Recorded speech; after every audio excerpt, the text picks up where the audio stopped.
নমস্কাৰ সকলোকে ওয়েলকাম জনাইছো ইউটিউব চেনেল কেৰিয়াৰ আসামলৈ। মোৰ নাম শ্ৰী ভৱেশ ৰয় আৰু আশা কৰিছো আপোনালোক সকলোৱে ভালে আছে।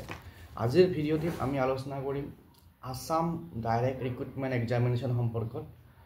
আৰু ইতিমধ্যে আপোনালোকে গম পায় যে আসাম ডাইৰেক্ট ৰিক্ৰুটমেণ্ট এক্সামিনেশ্যন বা চমুকৈ এডিআৰইৰ পৰীক্ষাবিলাক আজিৰ পৰা কেইমাহমান আগত যোৱা ছেপ্টেম্বৰ মাহৰ পৰাই প্ৰায় ছেপ্টেম্বৰ অক্টোবৰ এই দুটা মাহত পৰীক্ষাবিলাক চলিছিল আৰু সেইমতে পৰীক্ষাবিলাক ধুনীয়াকৈ হৈ গৈছে আৰু বহুতে এতিয়া ভাবি আছে যে ৰিজাল্টটো কেতিয়া দিব।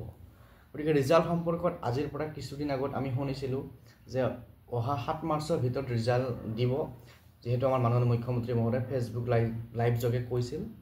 এতিয়া যোৱাকালি আমি এটা কনফাৰ্ম ৰিজাল্ট পাইছোঁ যে এডিআৰইৰ ৰিজাল্ট অহা 7 মাৰ্চত দিয়া হ'ব।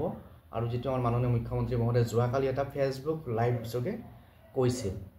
এতিয়া এডিআৰইৰ ৰিজাল্টটো কেনেকৈ দিয়া হ'ব সেই সম্পৰ্কত তেওঁ এটা আভাস দিছিল যে যিখিনি কেণ্ডিডেট আছে তেওঁলোকক 1:2 বেচিছত 1:2 হিচাপত ৰিটেনৰ পৰা সিলেক্ট কৰা হ'ব। যদি ধৰক পোষ্ট আছে 2000 তেতিয়াহ'লে 4000। তো এক্সাক্ট পোষ্ট কিমান আছে সেইটো ফিগাৰ মোৰ এতিয়া মনত পৰা নাই, গতিকে যিমান পোষ্ট আছে তাৰে ডাবল কেণ্ডিডেট সিলেক্ট কৰা হ'ব। আৰু তাৰে পিছত নেক্সট যেটো পৰ্যায় আছে ভাইভা বা অৰেল সেইটো হ'ব আৰু তাৰ পিছত মেৰিট লিষ্ট প্ৰিপাৰেশ্যন কৰা হ'ব বা সিলেকশ্যন হ'ব।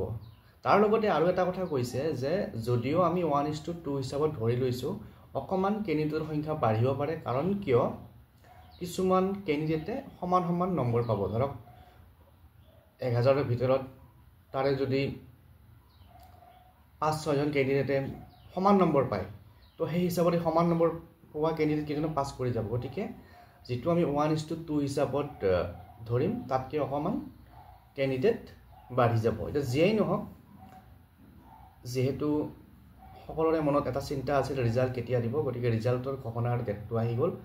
গতিকে আশা কৰিছোঁ আপোনালোকৰ ৰিজাল্ট সকলোৰে ভাল হ'ব। এতিয়া এই ৰিজাল্ট সম্পৰ্কে এডিআৰইৰ ৰিজাল্ট সম্পৰ্কে আমাৰ মাননীয় মুখ্যমন্ত্ৰীয়ে কি ক'লে আমি চাম।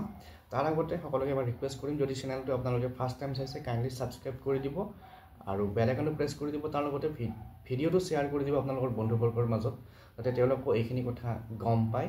আৰু আগন্তুক সময়ত যিবোৰ চাকৰি সম্পৰ্কীয় অসম পুলিচৰ ৰিটেন এক্সামেই হওক বা অন্যান্য ডিপাৰ্টমেণ্টৰ যিবিলাক ৰিটেন এক্সাম সেই সম্পৰ্কত বিভিন্ন ধৰণৰ ভিডিঅ' পাই থাকিব। গতিকে চেনেলটো ছাবস্ক্ৰাইব কৰিব বুলি আশা কৰিলোঁ। তো আহক এতিয়া আমি মুখ্যমন্ত্ৰী মহোদয়ে যোৱাকালি এডিআৰইৰ ৰিজাল্ট সম্পৰ্কত কি ক'লে সেয়া চাওঁ। বহুত ল'ৰা ছোৱালীয়ে মোক সুধি আছে যে এডিআৰইৰ ৰিজাল্ট কেতিয়া দিব। এডিআৰইৰ ৰিজাল্ট 7 মাৰ্চ শুক্ৰবাৰে আমাৰ গ্ৰেড 3 আৰু গ্ৰেড 4ৰ যি আমাৰ ৰিক্ৰুটমেণ্ট কমিশ্যন আছে তেওঁলোকে ঘোষণা কৰিব। যিমান কেইটা পদ আছে তাৰ বিপৰীতে 2জনকৈ ল'ৰা ছোৱালী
বছৰৰ